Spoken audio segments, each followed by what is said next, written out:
Okay, we'll call the meeting to order. This is the City of Canton Council meeting, November the 15th, 2018.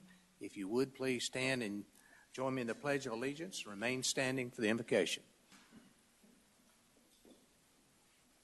I pledge allegiance to the flag of the United States of America and to the republic for which it stands, one nation, under God, indivisible, with liberty and justice for all.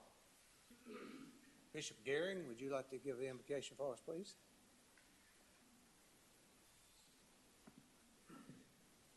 Jesus, in thy blessed name, we give you all the praise for the assembling of our city leaders on this evening.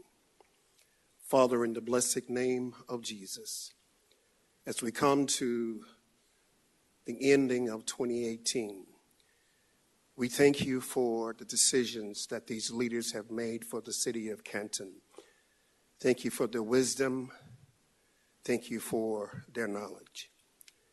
And eternal God, our Heavenly Father, we want to pause and to thank you for our mayor, for our city manager, and for our city councilman, and for our city police department, for what I witnessed on Saturday, and the elders of the community have lifted them up in high praise. We do honor our city police department under the leadership of Chief Mitchell. Truly, we thank God for his leadership, and God, with all that is happening in our world, we're asking that the city police department be the role model for other city police departments in the state of Georgia. Thank you for their courtesy, their character, their smiles, and the love that they showed. The city council, this mayor, our city manager, thank you for their character, their love, their smiles that they showed on Saturday. Continue to lead this community in the way that you will have it to go. We pray for our schools. We pray for the fallen officer in California and officers who go out each and every day and put their lives on the line. For we know that better days are ahead for this great city. Continue to lead our leaders again in the way that you will have them to go. In the blessed name of Jesus, we pray. Amen. Thank you. I'd like to welcome everyone here tonight. First item on our agenda, the October UCR reports. Chief Mitchell.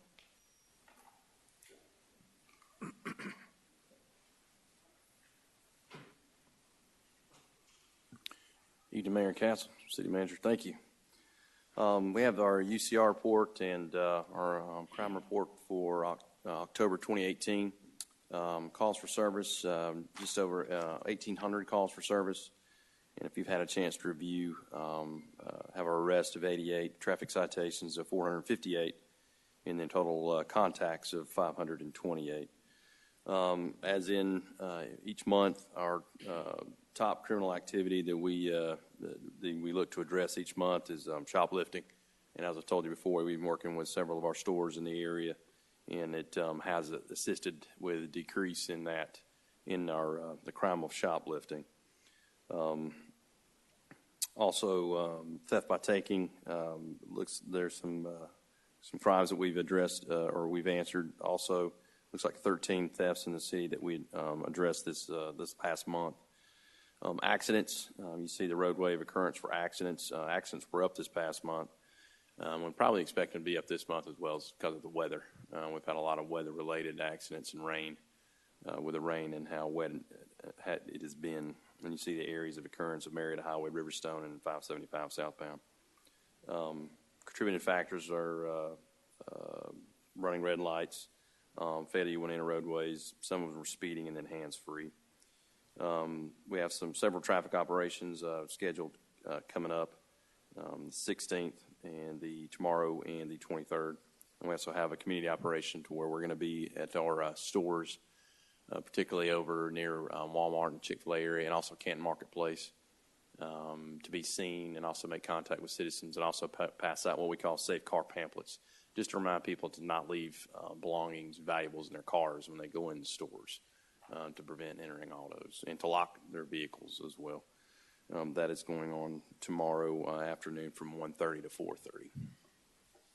Upcoming community events, we just had an event this week. It was our Coffee with a Cop at the Hoagie Shop.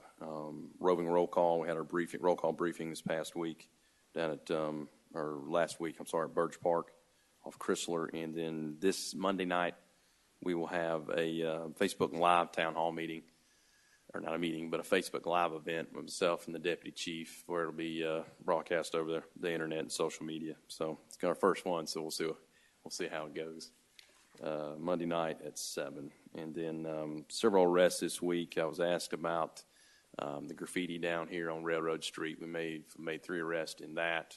Those suspects in those crimes not from Canton, if you read the press release. So and they were have been arrested and charged. I'm sorry, we're still looking for one of the individuals. And then entering autos from the Shottenkirk, we've made arrests in that as well. And the robberies that we've had down at the Chevron, we have some really good leads that our detectives are working on. As far as our FBI crime stats for the month as well, just touching on those. Total violent crimes year to month from last year down 33%. Year to date down 24%. Total property crimes for the year to month is 26%, up 5%, and a lot of that is our shopliftings as far as our total thefts and crimes. And then total overall crime at this time is down 9.55%. So anyone have any questions? Yes, ma'am. Go ahead. I would just like to call attention to the fact that the Canton Police Department was awarded the Agency of the Year from the Governor's Office on November the 8th. So I'm so glad to hear that the Governor recognizes what we recognize. Well, thank you, ma'am. Congratulations. Thank you. Thank you.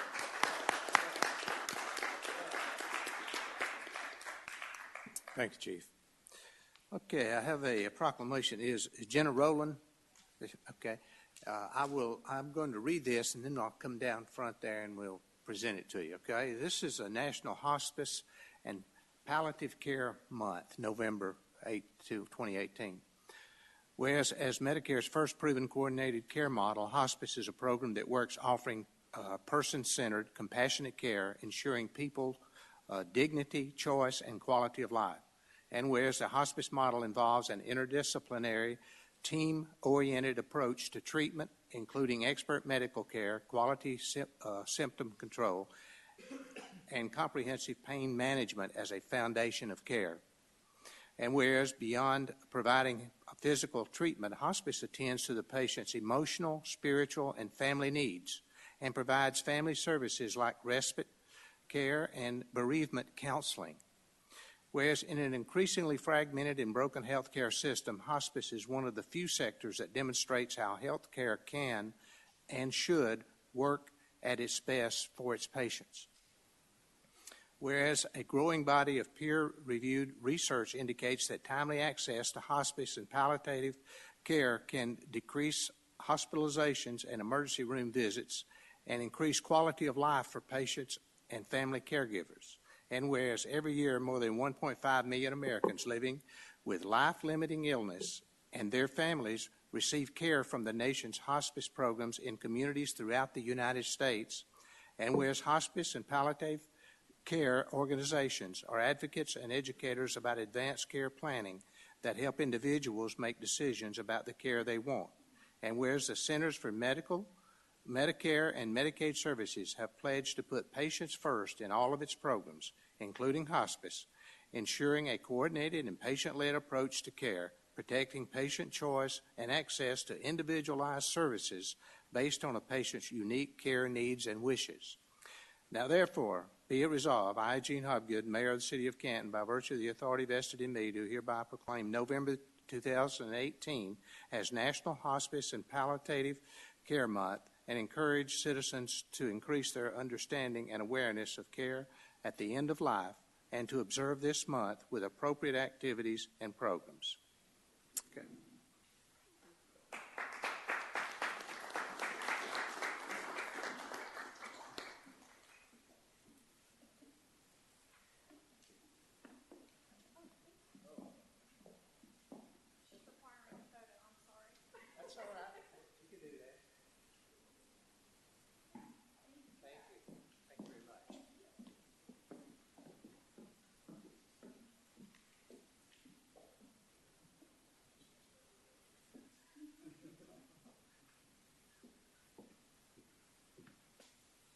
Okay. Before we approve the agenda, I would like to make one change by the addition of an executive session to discuss real estate litigation and personnel. So with that change, are there any other changes to be made to the agenda? If not, I'll entertain a motion to approve the agenda as amended there. We have a motion. Mr. Goodwin made the motion. Mr. Grant seconded that motion. All in favor signify by saying aye. Aye. Opposed, no. All members voting for the motion. Okay, you also have in your agenda package the council meeting draft minutes from November the 1st, 2018. Are there any changes or corrections to be made to those? Mr. Grant made the motion to approve. Mr. Yon seconded that motion. Any other discussion? If not, those in favor signify by saying aye. Aye. Opposed, no. All members voting for the motion. Thank you. Okay, our 10-minute public input. Mr. Weaver?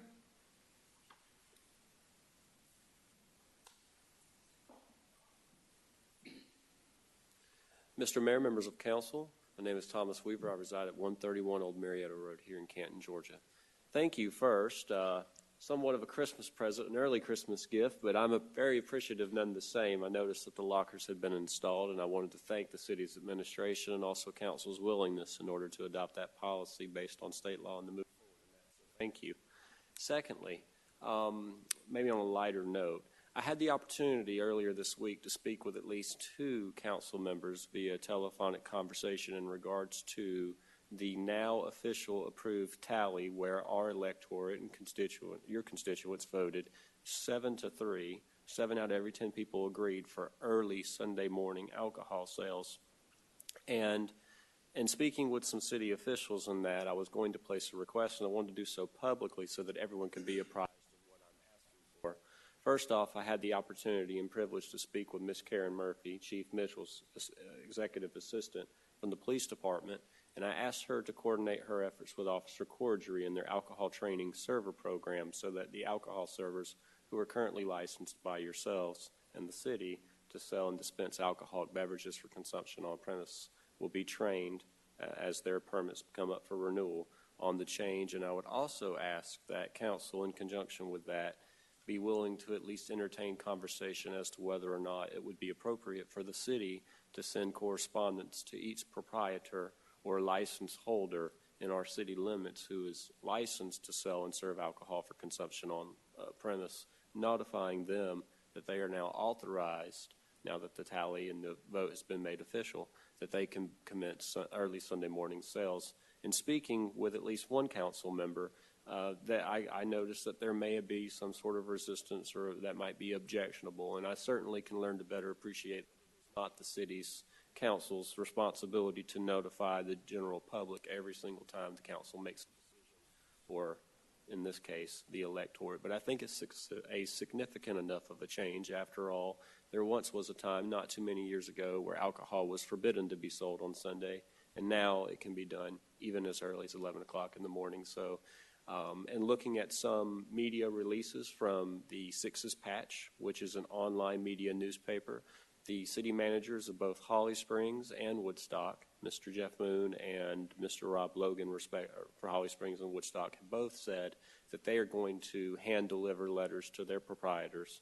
And I'm asking that yourselves at least consider whether or not that would be an appropriate use of resources or duplicate something like that here. And my last thought is I looked at the Canton school property there that's on the agenda for later consideration regarding the impact fee waiver. I don't want to speak to the impact fee waiver, but I did look at it on its website, and I thought they were a preschool only operation, but they actually offer services through the 6th grade. So it's my intent, seeing as how I don't have that in the booklet that I have made regarding the school safety zone maps, it's my intent to bring that to you at a later time, sometime next year, to align that effort in creating that school safety zone map, along with any changes that the school district does regarding the L.R. Tippins property if they are able to find a buyer and they sell that property. And I want to try to do both of those, 2 birds with 1 stone. I want to make sure that I have those maps, and I want to make sure that those maps are correct. And I just didn't realize over the years that that property qualified as a school property, because state law does cover private schools in that respect. So I'm going to make that effort at some point in the future once I hear from the district that they have moved forward on selling the O.R. Tippins property. So with that being said, I do ask that you at least take into consideration what I've asked in regards to the proprietors for the alcohol licenses, and I'm very thankful, none the same, of your willingness to continue to listen and continue to make choices that move Canton forward. Thank you. Thank you. Okay. That's all we have in the public input period. Under old business, item 8A and 8B are discussion of the 2040 comprehensive plan, as well as discussion of the Canton capital improvements element of the comp plan. I believe we have set up a full work day on this these two issues for November the 28th. And, you know, you're welcome to discuss at this point, but my feeling is perhaps what I would suggest is that each member of this council look at that and read that, those recommendations and the comp plan, and make a list of your questions. Because I've got sort of a lengthy list of my own that I've developed, and I haven't been all the way through the whole thing yet. But there's several things in there that I certainly would like some answers to, and that's the time to get them is when we get in our work session, I suspect. So I would just recommend that you do that, because if you don't have some prepared questions when you get there, that could be one long day, I can tell you. Ms. Wilson? I was just going to make a motion that we table this until we have a chance to review it. Okay, item 8A and 8B. Yes. Right. We have a motion to table this until a future meeting, I guess. Have Mr. Goodwin seconded that motion. All in favor of tabling it?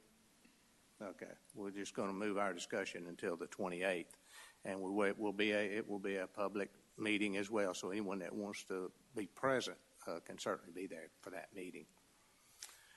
Do you have any other comments on those, Ken? No, sir. Two? Okay. I'm sorry? Where will that meeting be? It will probably be right here. Yeah. In the chambers or at Right here. Okay. All right. The next item of discussion, possible action of fee waiver request submitted for Canton Community Ministries. Yes, sir, Mr. Mayor, council members, at the work session 2 weeks ago, we did present the request from Canton Community Ministries in regards to their request to waive fees. Within the fees that they're requesting be waived, the total dollar amount is $20,869.84.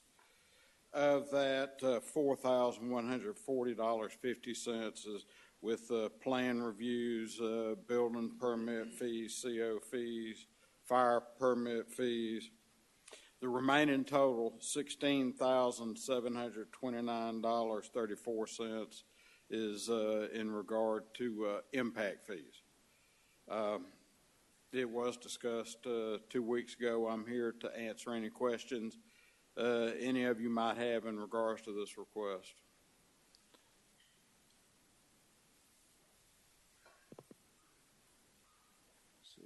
Mr. Grant?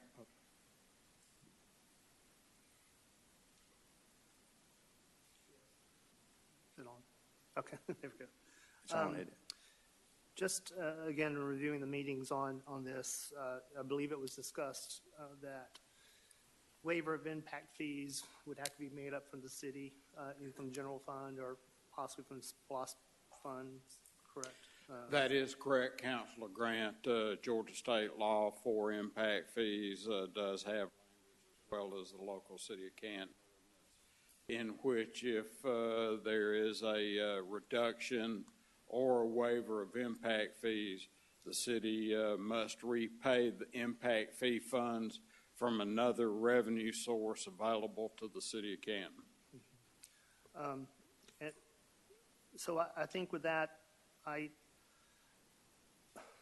I think on the city fees, I am certainly willing to look at that and see if there's something we can do to assist, but I really have a issue with the impact fees and kind of setting a precedent for this for any nonprofit. I think it would just kind of open the floodgates for that, and also if we would have to reimburse it from another fund, we're basically taking funds from other sources for one entity. So I have some real concerns about that as far as really opening the doors for others down the road. So again, on the city fees and on the building permits and our portion of that, again, if there's something we can do to help with that, I'm certainly open to it. But that's my concern. So, Mr. Young? It's also my understanding that this is not a new construction per se. It's a replacement for an existing structure. There was a structure that was on that side. This is a replacement, yes. So would there be impact fees on a replacement structure? Yes, there would be. And I'll have to go back and check with the staff in regards to the calculation. But the existing square footage should not have been calculated within the impact fee if it was included within that calculation. Only additional or new square footage would be calculated. I'd also have to look at the original structure in regards to the year that it was located on that property in regards to the adoption of the City of Canton's impact fee programs to make additional determinations, but that possibly could affect that impact fee amount. Could reduce it. Ms. McGrew? Thank you. This is a significant amount of money, and I have paused with this. We'd be setting a precedent, and for example, let's say a conglomerate school like Greater Atlanta Christian School, which is in Gwinnett County, if they came and we had set the precedent to waive impact fees for this private school, then we would be obligated to do the same for a giant school like Greater Atlanta Christian or a parochial school. Also, what we'd be doing is asking taxpayers, since this would be money moved around from the general fund, asking taxpayers to pay for this. And this gives me great pause. It's a great deal of money. Mr. Grant? yes, Mr. Patton, did I understand you correctly that these fees may not be the actual fees? I'll have to go back and do an additional review in regards to any existing square footage that was used for a school, if you will, and possibly look at the proposed new building. That would possibly impact the impact fee total, or would that impact the permitting and the city It would total? not affect any of the permitting fees at all. It would only affect impact fee total. And so if you do that, would you anticipate those fees going down or up?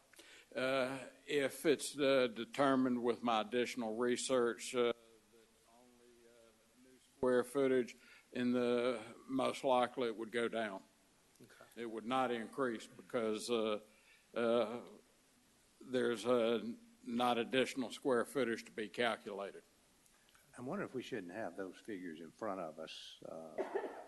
But I think, unless, again, I think regardless of what the impact fee amount is, I would still have pause about taking that from the general fund. And as Ms. McGrew alluded to, it would be almost like taking money from other taxpayers for this one private entity. But I think it also, the chance that the impact fees would go down from what's here. And again, if we could still possibly do something to help them on the city fees, then, you know, it certainly, they may be looking at less costs there. But regardless, even if the impact fees are still a little less, I still have problems with setting that precedence for other, you know, private entities and nonprofits. So that's just my thought. Could you give I know that you may have just done that, give a breakdown of those other fees, including the building permit? The total amount of the permits, do you want it broken out by plan review or just the total amount? Actually, what the fees are broken out. Okay, plan review fee was $1,000. Commercial building fee was $2,000. Commercial fire permit fee was $100. Commercial CO fee was $940.50. Commercial fire fee was $100 for a total of $4,140.50. Okay. Now tell me what, the roughly $950, what was that? The $940, commercial CO fee, certificate of occupancy fee. Oh. And then the last one you gave, which was the $100, that was a fire certificate of occupancy fee. Yes, sir. That was the commercial fire certificate of occupancy fee. Oh, and it's a how much was it? $100? $100. Oh. Okay. And was there another fire in there? The fire permit fee, $100. Okay, so you got the fire permit fee, and I guess that's for the inspection, and then the other $100 is for the CO. That is correct. Okay. Mr. Goodwin? I was just wondering, since this building is replacing a building, would there be any leadway to look at the building fee itself? Well, the replacement, apparently they have a specific calculations for that. Yeah. But you were going to get some for us, right? I was going to follow up in regards to the impact fee assessments, the $16,000. The plan review fee, the building permit fee, the fire permit fee, none of that would change in regards to those permit fees. What possibly would change would be the impact fees. Right. Thank you. Ms. Wilson? Ken, have we waived these other permit fees before for nonprofits? They've not been waived for a nonprofit, but they've been waived. Well, yes, they have, because Northside Cherokee is a nonprofit. In that case, They were reduced, not completely waived, Right. but they have been waived for profit businesses. Okay. Are we taking a motion tonight? Sure. In that case, I make a motion that we waive all the permit fees and that you work with the builder on the impact fees. And because impact fees are not usually waived at all, that impacts the city, the utilities and so forth. So I make a motion that we do waive the permit fees. I'll second the motion. Okay. Ms. Wilson made the motion to waive the permit fees, and Mr. Goodwin seconded that motion. We still have some discussion here. Ms. McGrew? By looking at the map, I see that part of the compound, the church buildings, some are in the county, some are in the city. That is correct. This property is split with some of the property and some of the buildings being in the county, others being inside the city. Is this a tax-exempt organization? Do they pay property tax or any city or county taxes? My understanding, it's a nonprofit, and I'm not sure if any of them pay, or any of the buildings associated with it pay property taxes. I would have to research that. The buildings are on separate parcels, clearly defined parcels as far as what's in the city and what's not? One of the buildings actually splits parcel line. Oh. And that building's sort of kind of split between city and county. The staff has had discussions with the property owners in regards to possibly annexing all the properties into the city. Make it easier on everybody from inspections, enforcement. Okay, Mr. Grant. On the building fees, especially the plan review fee and the commercial building fee, the 1,000 and 2,000, those costs, and I know we have to deliver services for those, do you anticipate that amount to cover those costs? Is it more, if we waive all those fees, and I guess I had a question, if we can waive the fire fees, is that something, do we control those fire fees? Is that city or is that county now? Or? Those fees go towards issuance of certificate of occupancy, as well as some of the building safety services staff following up on inspections relative to ADA requirements, sprinklering, accessibility, things of those nature. So those two fees are not earmarked that would be paid to the county. Okay. And I believe Ms. Wilson's motion was to waive the permits fees, correct? With that. So you're including the fire fees in that? Okay. Okay. I guess my question is if we do that, are we going to have to take funds from other sources to cover any of those costs? No. Okay. Only the impact fees. Okay. But Mr. Peppers?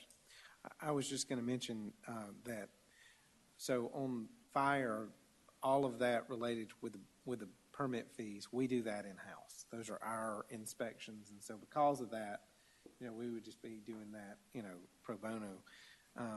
On the impact fee side, we actually have an agreement with Cherokee County on the fire side that we are supposed to turn over our fire impact fees to Cherokee County. So regardless, I don't know that would be one that we could waive contractual obligation.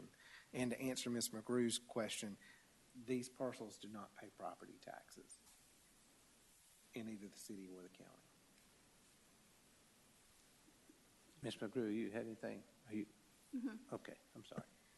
I'm not comfortable with waiving the fire tax. And also, even if we do waive the, not impact, what's my word? Permit fees. Thank you. Totally lost my word. If I'm not comfortable waiving the permit fees because that's still coming from taxpayer money. Though we adjusted some for Northside Hospital, everyone has the opportunity to use Northside Hospital. Not that we want to, but we do have that opportunity. Not everyone would be using this building. So I'm still not comfortable with that because it's too narrowly defined and it's not open to, it is open to, but just the public wouldn't have opportunity to use this. And so I'm uncomfortable using taxpayer money for this. Okay. Mr. Goodwin? We also waived, if I remember right, 151 building, some of the fees there. Is that not correct? Yeah, that was a non-profit. That was an incentive, more or less, I guess. And that's not a building that everyone uses either. It's not what? Yeah. Well, they have an opportunity to go into school there if they wanted to, or send their children to school. So, just bringing it up. Okay. Let's see, Mr. Young.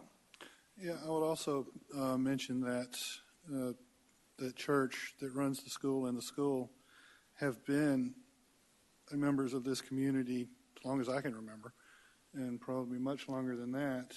They have greatly contributed to this community and continue to do so, and this will aid them in doing so well into the future. So I consider them kind of like a local asset rather than just another building or business. Okay. Anyone else have any comments? We do have a motion, and the motion is, I'm sorry, okay. Mr. Grant?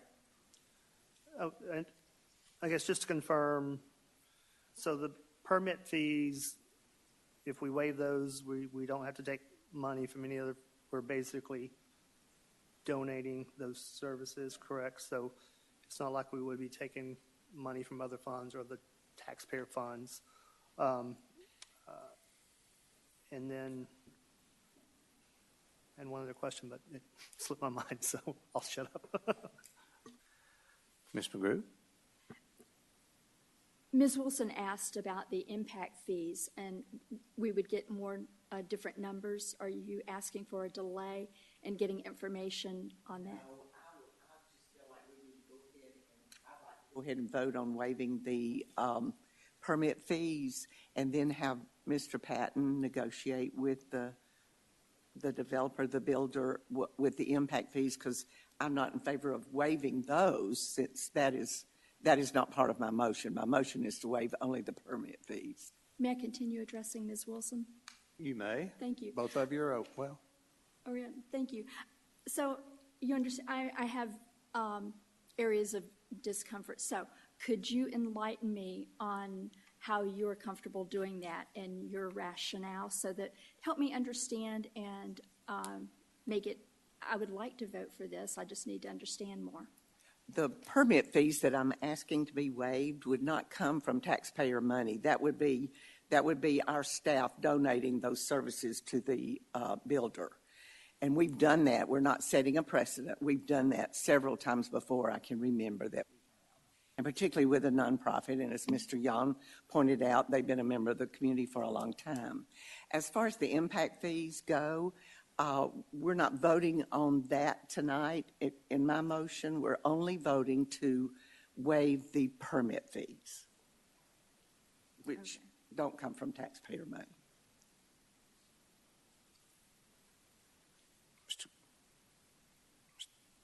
Mr. Grant? So just confirm, your motion is to waive the building permit fees, but not the impact fees even after the renegotiated. So that's all we're offering Tonight, I'm only asking to waive the permit fees. That's all. Okay, thank you. Ms. McGrew? Can we include in the motion a firm dollar amount? I believe she did. Firm dollar amount is $4,140.50. Thank you, Ms. Wilson. Anyone else? Okay, we have a motion to give the fees of $4,140.50. Is there any other discussion? If not, those in favor signify by saying aye. Opposed, no. All members voting for the motion. Thank you. Thank you, Mr. Mayor, council members. Thank you. Okay. Discussion of action, special events application for street closures on the Canton Optimist Club. Motion to approve. Second. Okay. Mr. Grant made the motion. Ms. McGrew seconded it. All in favor signify by saying aye. Aye. Opposed, no. Thank you, Ms. Gold. Very good. Good job. Discussion and possible action to provide sanitary sewer service to North Georgia Angel House. That one, the only concern that I have there is that, to my knowledge, at this point, we don't have anything in writing from the city of Waulusca that states that they're willing to relinquish that area. And the other thing, we actually don't have for our own viewing, even though it's really more their interest than ours, copies or verification that they actually have the easements that are required to get to our sewer. Seemed like Dave, and speaking with Dave, he'd indicated that, we could approve something like that on the condition that are subject to them getting these things that meet our approval. But I would, if we did that, my suggestion would be is that we give say a 90-day limit. I'd hate to commit to something that, you know, might not happen or could possibly not happen for years. We don't know. Or it could happen in 30 days. But either way, I mean, we need, you know, if it's approved. Okay? Mr. Grant? So if we did that with a condition in 90 days, and I don't disagree with that, I suppose we could always, if they didn't meet that 90-day period for some, we could extend that or come back and. You could always extend it, sure. But you know, I think the Angel House does, you know, great work in the community. Sure. So I'd like the motion that we would approve that with those two conditions, that we get, you know, official notification from the city of Waleska that they are relinquishing the service area, and that we have proof of the easements and within 90-day period. Okay, we have a motion. Do we have a second? Mr. Goodman seconded the motion. Let's see. Yes, ma'am. Is this the property that's, this is not the property that's at Univetter and Butterworth, right? No, this is on Puckett Creek. Yeah, Sam, right, that's off Sam Nelson. Anyone else? Okay, we have a motion and a second. All in favor signify by saying aye. Aye. Opposed, no. All members voting for the motion. Thank you. Thank you.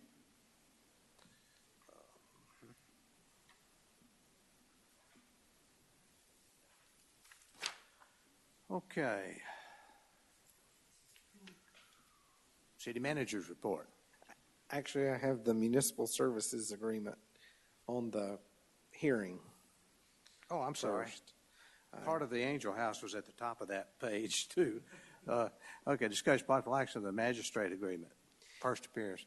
Yeah, if you recall, this is something that we currently do, and we're just memorializing it in an agreement. When the agreement was first provided to us, we circulated it with the city attorney's office, with the municipal court, with the municipal judge, and everybody was fine with the agreement as it was written, but it's your pleasure, of course. I mentioned earlier, I think in an email, one of the statements says pursuant to 10-152, the judges of the Magistrate Court of Cherokee County shall have full authority under this agreement to act as judges of the municipal court of the city. That's a statement. I believe that it should have, in addition to that, for clarification purposes, when conducting first appearance bond hearings on criminal cases. That limits it to that function. Now, I don't know if the council wants to limit it or open it wide open to have the magistrates function as city judges. Anybody got any thoughts on that? Well, I don't know if I can or not. No, I was just thinking that it ought to, even though it says it under item 1 there on page 2 of 6. There is a statement that says that the Magistrate Court of Cherokee County shall have full authority under this agreement to act as judges of the municipal court of the city. I just think it ought to say, because of the intent of this was for while they're conducting first appearance bond hearings on criminal cases. On page 1 of 6. 2 of 6. Oh, I'm sorry. The bottom one, does that address what you're talking about? Conducting first appearance bond hearings on criminal cases? I think the issue is that the magistrate judge in the county does not have the ability to serve in a municipal capacity unless so approved by the municipal judge. And so I think the statement there is saying that the city is giving that authority over to the magistrate judge to act as an officer on behalf of its municipal court.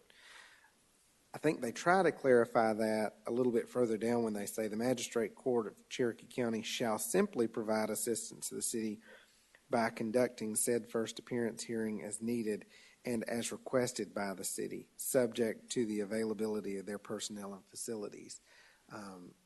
I understand your question about the language, and they probably could have clarified it a little bit better, but I think they were trying to do that a little bit later on, and so. Well, it's a blanket statement there that is unqualified, basically, and the purpose of this was for certain purposes only, and do you think there would be a problem if that were added on to the end of that sentence? Well, I guess what I'm trying to think of is an example where you would want the magistrate judge to go beyond just a first hearing. If you did have, for instance, if you had a prisoner who was in there on multiple charges and was in there on, say, a warrant from another jurisdiction, and at that bond hearing the prisoner admitted guilt, I guess you could forego everything else in the municipal court by actually doing a verdict at that particular hearing and then passing them on to another jurisdiction to deal with. So I'm assuming that would be the only reason why you would want that judge to be able to completely deal with the situation, as opposed to having the bond hearing, even though the person's, wanting to go ahead and enter a plea or what have you. I don't think that's what we anticipated, but I guess that would be your option at that point. Mr. Grant? So just to clarify, we haven't had this official agreement in place before? We haven't. Okay. But the magistrate judges have provided this service. So the reason for the agreement is that there has been a lawsuit in another jurisdiction in the state of Georgia where there was not an agreement in place for these immediate hearings within 72 hours.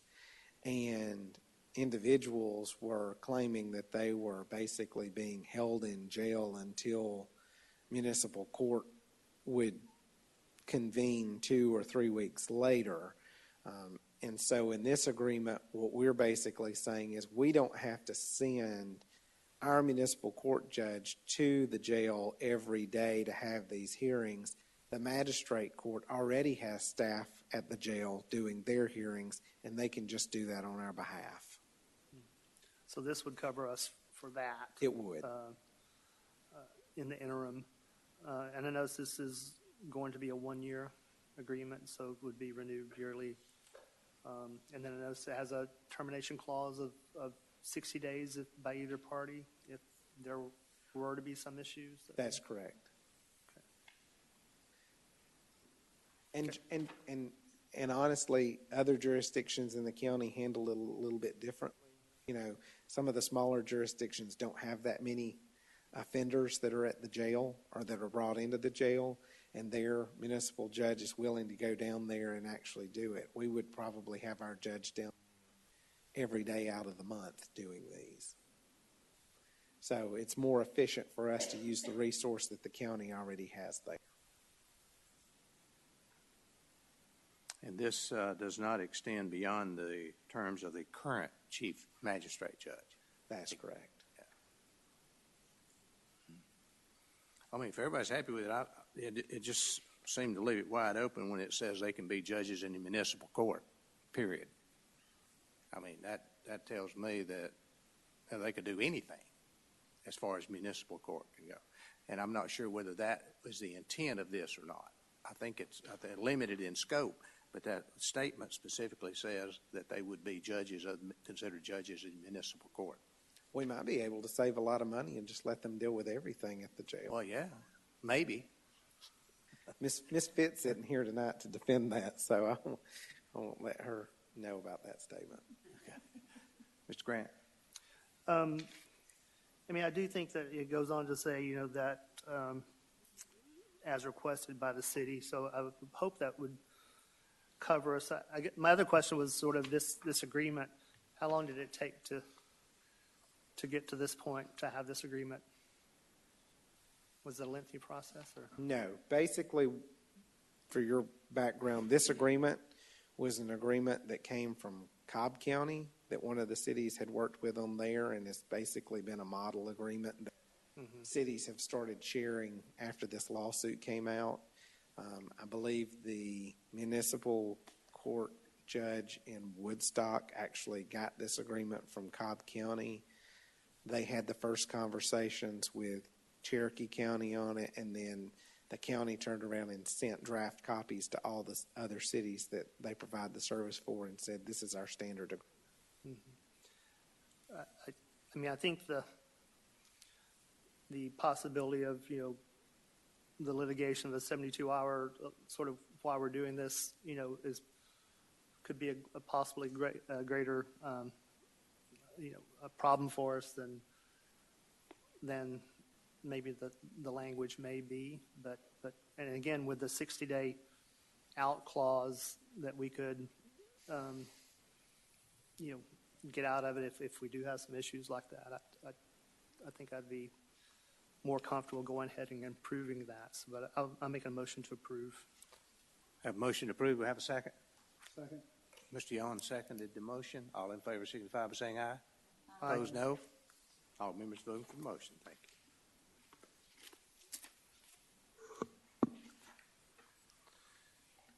Okay. You have anything else? Oh, yeah. I have. Okay. Mr. Weaver stole my thunder about the gun storage locker, but for our public that is here, we do have gun storage locker on this side of the building as you enter the doors. Basically, the way that system works, if you have a handgun and you would like to store it, you place it in the locker, you take the key with you, and then when you get ready to leave, you unlock it, leave the key in there, take your handgun with you, and you can leave. You can also use it for other articles that you would like to put in there, maybe a purse, I don't know, a knife, what have you. We also have a copy of the keys, and so if any materials are left in there overnight, our police department will come in the next morning, take those with them to the police department, and individuals will be able to pick up any lost items from them there. Wanted to remind everybody that City Hall will be closed next Thursday and Friday for Thanksgiving holidays. Garbage service will be delayed one day. So Thursday customers will have their garbage picked up on Friday, and Friday customers will have theirs picked up on Saturday. Hopefully. Right. Great Sky Parkway, this came up at the last meeting, so a little bit of background on that. We talked about paving and striping and what have you out there. One of the things that we're looking at specifically out there is the placement of some signs, slow curves, and things like that. In doing that, we are going to do a speed study on that area too, so we know exactly where to place the signs. A little bit of issue that we got into with that speed study is we don't have signposts out there in certain locations, so we can't put the speed detection device out there until a signpost is installed, and we can't put the signpost in until the utility locates were done. And so hopefully we'll get that in next week, and we'll be able to get that study done and bring something back to you at the council meeting in December as to what the plans can be for Great Sky Parkway. We have, yes, ma'am. Could you go over that last statement one more time? We will bring something back to the council meeting at the first meeting in December. For top coating? It'll have information about signage, striping, top coating, speed, all of that will be covered at that one time. No, that's fine. We have a change order from Atkins on State Route 20. If you recall, we contracted with Atkins to do our utility relocation plan as part of the widening of State Route 20 from 575 to the end of the city limits. They've come back with a change order for $17,850 based on changes that GDOT has asked in the location of those particular utilities. If you'll recall, we pay for the design. GDOT is paying for all of our relocations in that area. So it's one of those things I don't really think we have any option but to comply with the change order and let them do their work beyond. Did they not coordinate with DOT before they did the design? They did. And DOT come back and changed it again? They did. DOT ought to pay for that part, in my opinion. While I don't disagree with you. We're in a much better position than our water authority friends who are having to pay for their own relocation costs. So, we do have a time limit on getting it done. We have reached out to Black & Veatch about submitting a proposal to us. After the master plan was done, one of the specific items that we noted of what we will consider to be urgent importance is a booster pump station and a storage tank of some kind up at Laurel Canyon. We feed Laurel Canyon off of the Great Sky Tank. And there are some homes in Laurel Canyon that sit at an elevation that's actually equal to or a little bit higher than that Great Sky Tank. And so what we've noticed as homes are being built is that we have some homes in Laurel Canyon that have lower pressure than we would normally ask for. In the initial development of Laurel Canyon, there was a tank placement as part of that development. And so what we are going to be doing is asking for that proposal from Black & Veatch to go ahead and work on the design of that and that booster pump. The byproduct of that not only is to serve those additional homes in Laurel Canyon, but it will also give us the flexibility that if we have to take down the tank at Great Sky for any reason, we'll have some capacity available at Laurel Canyon at that additional height to backflow that area. They will be just bringing back a proposal, though, so I wanted to let you know about that. We received a letter this week from Cobb County Marietta Water Authority wanting to recommend an amendment to our joint project agreement that we have on the reservoir, and so staff is looking through that. That will be placed on the agenda for December, and we'll do a thorough review of what they're requesting in an amendment. Just so you know, that particular agreement is 10 years old now, and there are some other references that staff will propose to you that may need to be tweaked as well, such as the name of the city attorney and some other typographical things in there. But we'll bring that as a discussion item in December. As Mr. Weaver noted earlier, we do have the election results. They were certified on Tuesday of this week. We had 58.6% of our registered voters that participated. One thing, Mr. Weaver had called and asked if we were going to be sending out letters to all of our consumption on premises licensees. My initial gut reaction was no, and part of the reason for that is we're also getting into the time where we send out the letters for them to do the renewal of their alcohol licenses, and we would just include that in the same letter. They do that renewal between November and December anyways, and so that's a good way for us to get the information out without going to any additional expense to let them know about the extra hours. Ultimately, it's up to the vendor whether or not they want to pour or not. And so we don't want to make it seem like we're telling them they have to pour, but we want them to know that it is something that's included on that Sunday pouring and what the new hours for that Sunday pouring are, effective immediately. And that's all the items that I have, unless you have any questions. I got one question. I've seen the gun locker. Yes, sir. If someone brings a rifle or shotgun, where's it stored? Not in the gun locker unless they can take it apart, because the gun locker is kind of small. So we don't have a plan for that yet. I actually thought we might just take the shelves out of these cabinets up here and put some notches up there and just let them store them up there during the meeting. But that was a joke. Be close for us too, you know. Yeah. Yes, sir. Yes, Okay. Sir. Any other questions? Yeah. Any other questions? Okay. All right. I think that's all we have. We need to adjourn to an executive session to discuss real estate, litigation, and personnel. Do we have a motion to do so? Mr. Grant made the motion. Mr. Goodwin seconded that motion. All in favor signify by saying aye. Aye. Opposed, no. We will not be coming back out to make any vote or decision. Thank you.